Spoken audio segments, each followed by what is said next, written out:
con la última parte del mapa mental, que es el ejercicio de los derechos, ¿sí? Hay una parte específica en el Código Civil y Comercial que vamos a empezar a ver a partir del artículo 9, que justamente lo que hace es hablarle a todos obviamente los ciudadanos, los habitantes, para indicarles cómo deben ejercer sus derechos, ¿sí? Que es lo que vamos a ver.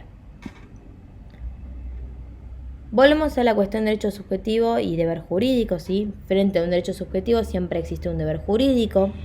La persona sobre la que pesa el deber puede cumplirlo de forma voluntaria o no, ¿sí? La que tiene el deber puede cumplirlo de forma voluntaria o no. ¿Qué pasa si no cumple? ¿Sí? Nuestra opción es la acción judicial. En estos casos es la forma de ejercerlo ¿para qué? Para obtener el reconocimiento y que sea eficaz nuestro derecho subjetivo. Obviamente, ¿sí? Esto imagínense, no se permite la justicia por mano propia. Vamos con un ejemplo. Si yo tuviera un contrato de alquiler, el inquilino no me paga, voy a recurrir al juez. ¿Para qué? Para que lo obligue a pagar y lo desaloje. Yo no puedo desalojarlo por mis propios medios. ¿Por qué? Porque existe el principio de que no se permite la justicia por mano propia. De todas formas, este principio tiene unas excepciones que están previstas en el artículo 1718. Les van a sonar conocidas, que son el ejercicio regular de un derecho, la legítima defensa y el estado de necesidad. El ejercicio regular de un derecho ahora vamos a volver, ¿sí? Cuando hablamos aquí, pero bueno, vamos a ver un poquito de la legítima defensa. La legítima defensa seguramente le suene de derecho penal, sin embargo es un instituto tanto de derecho civil como de derecho penal, ¿sí? Lo único que se pide son determinados requisitos para que proceda. La defensa propia a un tercero, ¿sí? Ante una agresión que sea actual e inminente, ¿sí? Es decir, yo no puedo recurrir a la autoridad para que me auxilien. Debe ser a su vez una agresión ilícita, no provocada por mí, por quien alega la legítima defensa, y para defenderse tiene que acceder a un medio razonable, ¿sí? Tiene que haber una proporcionalidad entre el medio que tiene la agresión y el cual yo me defiendo. Supongamos, para que sea un ejemplo, el caso de que me quieren robar o porque no usurpar un inmueble, ¿sí? En estos casos, cuando el auxilio de la autoridad o la justicia llegaría demasiado tarde, yo puedo usar la fuerza como empleo de una fuerza suficiente para defenderme, ¿sí? Siempre y cuando no pueda llegar la justicia o su demora cause un perjuicio. Todo esto, por ejemplo, lo tienen previsto en el artículo 2240. Prevé justamente este supuesto. Lo que pide específicamente este artículo es que en medio de un intervalo casi inmediato de tiempo entre lo que es la agresión y el medio que yo uso para defenderme. ¿Sí? Es decir, por ejemplo, si a mí me roban a punta de pistola, no puedo después de que se fue, averiguar dónde vive, ir a buscar un arma y después ir a recuperar la cosa. ¿Sí? ¿Por qué? Porque la agresión ya pasó, no es inminente, no es una defensa en el momento. Bueno, luego tenemos el estado de necesidad, ¿sí? También Instituto de Derecho Penal y Derecho Civil. Acá en este supuesto se causa un daño para evitar un mal actual o inminente, ¿sí? Hay un mal, pero yo causo otro mal, ¿sí? Otro daño. Ese mal tiene que obviamente ser en ese momento o próximo a suceder, ¿sí? Que no pueda evitarse. Y ese mal tiene que recaer contra la propia persona que alega el estado de necesidad o un tercero, ¿sí? Yo produzco un daño ¿para qué? Para proteger a un tercero. Por supuesto que el mal no tiene que ser creado por mí. Supongamos, ¿sí? Que se está incendiando una casa, ¿sí? Y hay alguien adentro. Entonces yo rompo la puerta ¿para qué? Para salvar a esa persona, ¿sí? A mí después no me pueden reclamar que los daños de la casa, ¿sí? Los daños que sufrió, ¿sí? Cuando yo rompí la puerta. ¿Por qué? Porque estaba en un estado actuando en un estado de necesidad, ¿sí? Yo produjo un daño material ¿para qué? Para salvar un bien mayor, que era la vida, ¿sí? La vida de la persona que estaba dentro de la casa. Bueno, ahora vamos a pasar a lo que es acá, todo lo que es el capítulo de ejercicio de los derechos. Esto es fundamental porque también son límites, ¿sí? Al ejercicio de los derechos que hay que tener presentes. El código enumera varios. Vamos a hablar de dos fundamentales, que es la buena fe y el abuso del derecho. Pero también plantea lo que es el fraude de la ley y la renuncia, que ya lo vamos a ir tocando. Bueno, vamos primero con la buena fe, ¿sí? Está en el artículo 9. Ya les voy adelantando porque lo hemos hablado, que es el principio rector de nuestro derecho. Vamos a ver que lo vamos a encontrar a lo largo de todo el ordenamiento y se aplica al ejercicio de todos los derechos y a cualquier relación jurídica. Es tan importante que van a ver que rigen todas las ramas del derecho privado. Van a ver que van a hablar de buena fe tanto en civil, comercial, reales, familia, etc. En este momento igual lo estamos viendo como un límite al ejercicio de los derechos. Vamos a leer el artículo 9 y vamos a contestar todos qué creen que es la buena fe.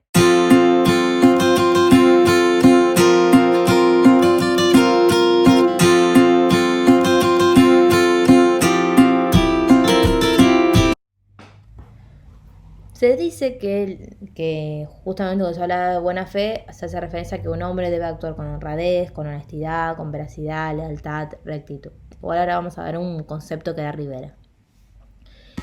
La buena fe tiene dos perspectivas o dos tipos de buena fe, lo que es la buena fe objetiva y lealtad y la buena fe subjetiva o creencia. La primera, sí, la objetiva y lealtad, responde, sí, que o hace referencia a que el sujeto en su actuar tiene que actuar de forma leal, honesta, etc. Y esa forma de actuar se debe plasmar a lo largo de toda la relación jurídica. Por ejemplo, en los contratos se dice que debe actuar de buena fe en las tratativas, en la celebración, en la interpretación, en la ejecución. ¿Sí? Es decir, salimos del pensamiento y vamos al actuar. Tiene que exteriorizar un actuar leal, por así decirlo, honesto. La subjetiva o creencia ya acá se mete más en lo que es el pensamiento del sujeto, ¿sí? Acá el sujeto tiene una creencia, puede ser errada o no, ¿sí? Pero creencia al fin de que tiene derecho o que actúa conforme a derecho. Es decir, que actúa bajo un error que debe ser esencial y excusable. Siempre y cuando haya actuado de forma diligente, ¿sí? La buena fe creencia se relaciona entonces al sujeto que cree que actúa bien. ¿Sí? Y está errado, ¿sí? Tiene un error que es excusable, esencial, es decir, que aún tomándose todas las diligencias necesarias, cayó en el error. Por ejemplo, ustedes después van a tener reales, pero van a caer en el caso de la posesión, ¿sí? Gente que compra un inmueble, ¿por qué no? Creyendo que es de buena fe, que tiene todos los papeles y resulta ser que no. Si quieren una definición de buena fe, la que da Rivera es la siguiente. Dice que la buena fe hace referencia a que cada uno debe guardar fidelidad a la palabra empeñada y no defraudar la confianza o abuso de ella. El artículo 9, como leímos, no diferencia entre buena fe objetiva y subjetiva, por lo cual en nuestro derecho se aplican ambas, ¿sí? Buena fe objetiva y buena fe subjetiva. La buena fe, por supuesto, es un principio rector, pero además cumple varias funciones, ¿sí? Lo que le hace tan importante. ¿Por qué? Porque actúa como un límite al ejercicio de los derechos, como estamos viendo ahora. Es un elemento de la interpretación también, tanto de los jueces, abogados y las personas en sí. Vamos a ver que es una causal de exclusión de la culpabilidad, ¿sí? A veces también, según sea de buena o mala fe, van a poner derechos y deberes. Va a surtir muchos efectos, sea de buena fe o mala fe una persona. Ahora el problema es el siguiente. ¿Cómo se determina la buena fe? ¿Sí? ¿Cómo creen ustedes que se determina la buena fe?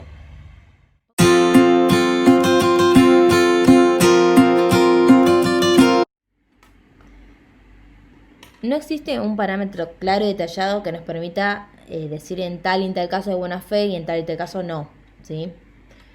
Por eso hay que ver en cada caso en concreto. Si bien a lo largo del código van a ver que en determinados supuestos se dan algunos principios y demás, pero lo cierto es que en cada caso en concreto hay que ver, ¿sí? Hay que ver la situación, ver el actuar, ver todo para poder determinar si hay buena o mala fe, ¿sí? Es un parámetro más bien, no hay blancos y negros, sino más bien grises.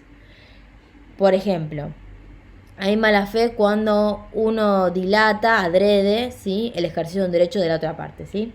O aquel que ejercita un derecho persiguiendo un fin distinto al que establece el ordenamiento jurídico. O también aquel que se pone en desacuerdo con su propia conducta anterior en la cual confiere otra parte, ¿sí? Son varios supuestos. Lo cierto es que dentro de buena fe también hay dos principios, ¿sí? Que responden obviamente a la buena fe, que es la doctrina de los actos propios y la teoría de la apariencia, ¿sí? Que estos ayudan mucho en el caso de la buena fe, para determinar.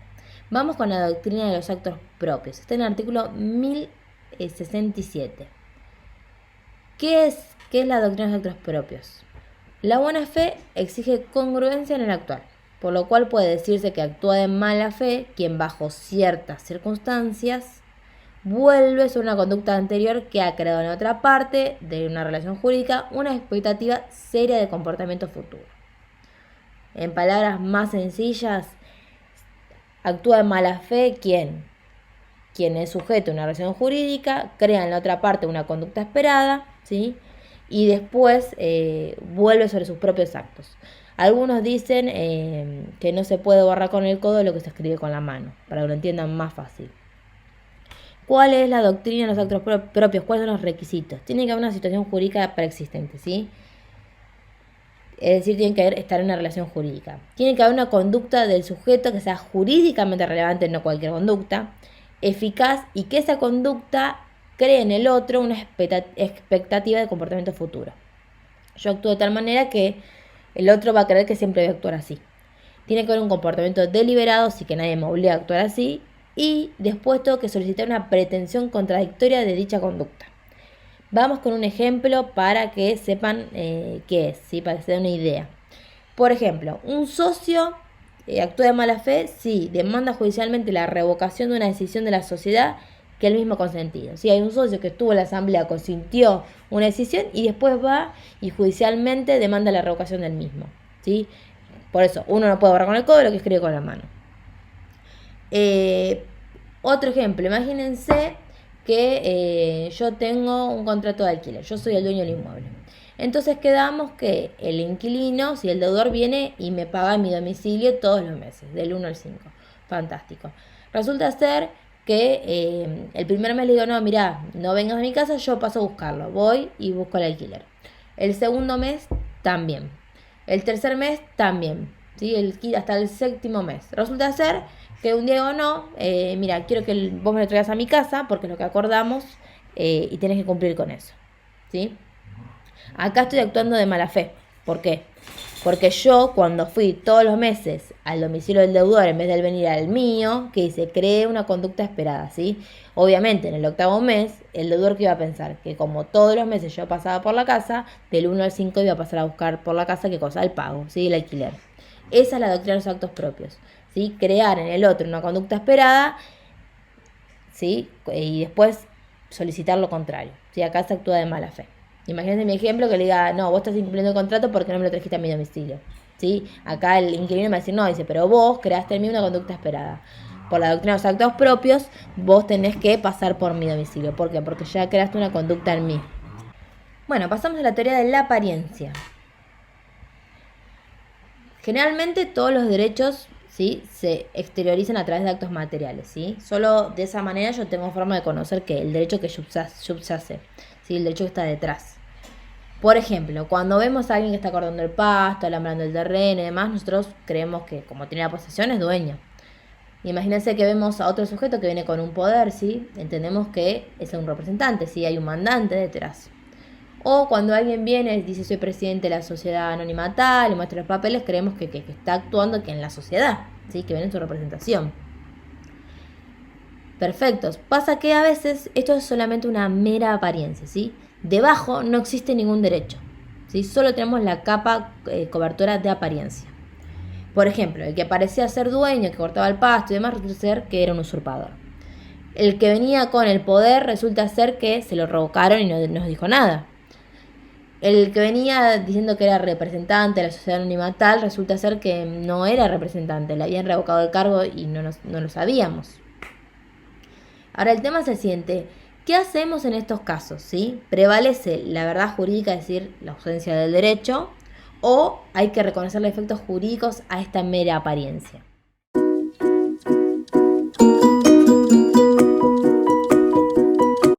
Bueno, ¿cuál es la solución que plantea esta teoría? Por lo menos para la teoría de apariencia, hay que proteger a quien, al sujeto que adquiere en virtud de una apariencia, ¿sí? El derecho adquirido hay que protegerlo. Sustancialmente, ¿por qué? Porque el sujeto debe haber actuado con buena fe. Porque actúa en base a la apariencia creada. Esto se hace por dos fundamentos principales. Uno es para proteger a todos los terceros de buena fe, es decir, al sujeto que cree que actúa conforme a un derecho.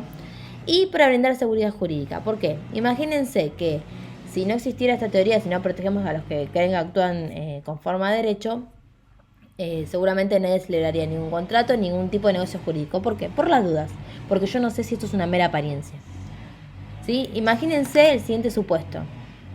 Resulta ser que yo voy a comprar mi casa, ¿sí? Mi mueble, vamos a la escribanía. En la escribanía se presenta el apoderado, dice, bueno, yo vengo a entregar la escritura, tengo el poder específico para esto, el escribano revisa todo. Dice, bueno, señor, usted viene con un poder, espéreme un segundo, llamamos a la escribanía donde se otorgó este poder. ¿Para qué? Para ver que no lo hayan revocado, ¿sí? Cuando se revoca un poder se hace una anotación marginal. El otro escribano le dice al escribano que está haciendo la escritura, dice, no, ese poder no está revocado, está todo perfecto, buenísimo. Firmamos la escritura y yo me voy contenta porque digo, bueno, tengo todo bien. Resulta ser que el poder dante no, el apoderado, perdón, no dijo una cosa importante ese mismo día que entregó la escritura, que el mandante, el que le había dado el poder, a quien representaba, había muerto en el día de ayer, ¿sí? En el mismo momento que muere el mandante, muere el poder. ¿Por qué? Porque no hay voluntad que representar, ¿sí? Ahí hay una apariencia creada. Entonces lo que dice la teoría de apariencia es que en estos casos hay que proteger a quien, al tercero de buena fe que actuó creyendo que había un derecho. Para que proceda esta teoría tienen que darse algunos supuestos, ¿sí? Tiene que haber una situación de hecho exterior y visible, ¿sí? Recuerden que se exterioriza a partir de los actos materiales, que cree la existencia de un derecho adyacente, ¿sí? Ese es el elemento objetivo. Y además tiene que haber buena fe, ¿sí? Este es el requisito subjetivo. El sujeto tiene que creer que actúa conforme a derecho, ¿sí? Esta es la buena fe subjetiva. En el código se plasma en varios supuestos lo que es la teoría de la apariencia, ¿sí? Está bastante receptado. Tenemos la representación aparente, el heredero aparente, el pago de la claridad aparente, ¿sí? Ahí le puse unos supuestos por si quieren interiorizarse en el tema, ¿sí? Pero es una teoría que está avalada por lo menos en nuestro derecho. Bueno, vamos a pasar de la buena fe al abuso del derecho, ¿sí? Otro principio rector. Algo fundamental es que todos los derechos son relativos, ¿sí? No absolutos. Quiere decir que pueden ser limitados, ¿sí? Son limitados ¿para qué? Para que no colisionen con el derecho de otros. Esta es la definición de absoluto y relativo en relación a si pueden ser reglamentados o no, ¿sí? Absolutos no pueden ser reglamentados y relativos sí. Ningún derecho es absoluto. Todos son reglamentados. ¿En virtud de qué? Para que no haya colisión de derechos de sujetos. La regla básica, al principio, es que mi derecho termina ¿cuándo? Cuando empieza el del otro, ¿sí? Obviamente el límite a veces no es tan claro y acá es donde entra a jugar el abuso del derecho. Tenemos tres tipos de abuso del derecho, lo que es el abuso del derecho general o clásico, el abuso de posición dominante y el abuso de derechos en perjuicio de derechos colectivos, ¿sí? Que estos dos se agregaron en el código. Este es artículo 10, artículo 11 y artículo 14. Vamos a empezar a ver lo que es el abuso del derecho en general, ¿sí? Bueno, tenemos que ver primero que nada los tres criterios que hay. Está el subjetivo, objetivo y mixto. El subjetivo dice que solo hay abuso del derecho cuando hay intención de perjudicar, dolosamente, obviamente con intención, al otro, o incluso cuando ha actuado negligentemente, es decir, que si hubiera tomado los recaudos no hubiera pasado, ¿sí? Acá vemos el actuar del sujeto, la intención del sujeto. El objetivo, que es el más apoyado, en realidad ya se los adelanto, dice que todos los derechos tienen una finalidad, ¿sí? Una finalidad en su esencia. Va a haber abuso del derecho quien lo utilice, cuando lo utilice a alguien, desviándolo de dicha finalidad o persiga una distinta, ¿sí? Es decir, el derecho está creado con una finalidad y el sujeto lo utiliza ¿para qué? Para hacer lo contrario o algo distinto. O también entra dentro de ese supuesto cuando se excede la moral, las buenas costumbres o la buena fe. Y el tercero, por supuesto, es un mixto, es decir, que considera que hay abuso del derecho cuando ¿qué? Cuando se hace para perjudicar al otro o cuando se desvía de la finalidad del derecho o es contra la moral, buenas costumbres o la buena fe. ¿Sí? Recuerden, el mixto es la combinación de ambos. Vamos a leer lo que dice el artículo 10, ¿sí? Y me van a decir qué tipo de criterio creen que aplica el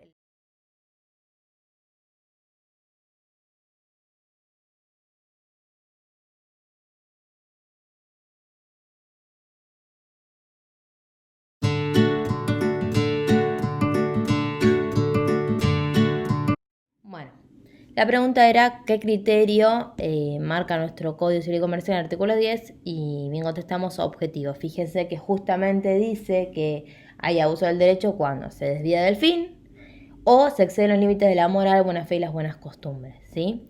Bueno, para contarles cómo llegamos a este artículo 10 es importante saber todo lo que es el avance, evolución del abuso del derecho en nuestra legislación. ¿Sí? Antes de entrar a nuestro derecho, les voy a contar que el primer caso surge en Francia, ¿sí? ¿Por qué? Porque un vecino había construido una chimenea enorme solo con el fin de que de taparle la luz del sol, ¿sí? Y la vista a quien al vecino, ¿sí? Porque la había construido de manera tal y tan alta, innecesariamente, que le tapaba toda la vista y la entrada de luz al vecino de su casa. Obviamente, ¿puede construir una chimenea en su casa? Sí, porque no está en todo su derecho. Lo que no puede es hacerlo con la finalidad de perjudicar al otro. También hubo otro caso en Francia, que fue en realidad el detonador, ¿sí? Donde había lo que era una pista así de aviones, ¿sí? Más bien de tipo privado. Resulta ser que el vecino de al lado, el que justo tenía el terreno al lado del aeródromo, ¿qué hizo? Puso 2 palos largos, grandes, para que los aviones no pudieran salir. Obviamente, ¿está dentro de su propiedad? Sí. ¿Puede poner lo que quiera? Sí. Recuerden que la propiedad es todo el subsuelo, el suelo y el espacio aéreo. El problema es que esta persona lo había hecho con la sola intención de perjudicar al aeródromo de al lado para que ellos vinieran y le compraran su terreno y además, obviamente, vendérselo a un precio irrisorio, ¿sí? Porque tenía derecho, sí, fantástico, pero no para perjudicar al de al lado. En el Código Civil nuestro primitivo, ¿sí?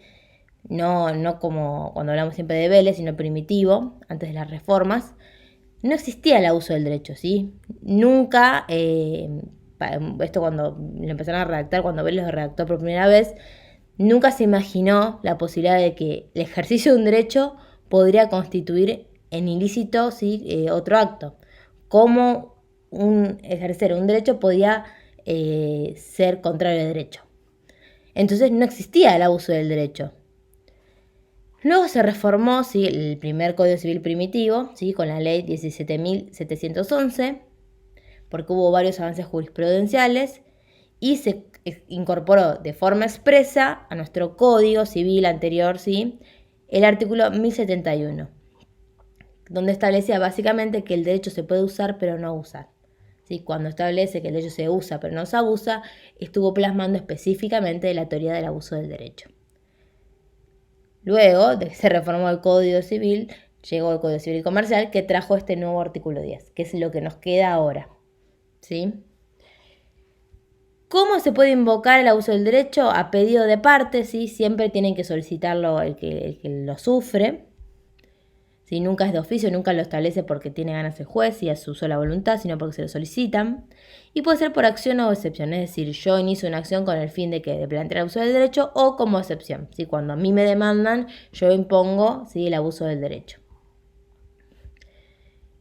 Vamos a los efectos. ¿Cuál es el efecto de oponer el abuso del derecho? ¿Sí? Solicitar la invalidez de un acto, ¿sí? O, si lo pongo como excepción, rechazar la acción que hacen contra mí. Y por supuesto, si se me produjo un daño, siempre va a tener que resarcirse. Imagínense que en los ejemplos de que puso los palos o que hizo la chimenea, tendría que solicitar su destrucción, ¿sí? Obviamente invocar también el pago de un dinero para reparar ese daño.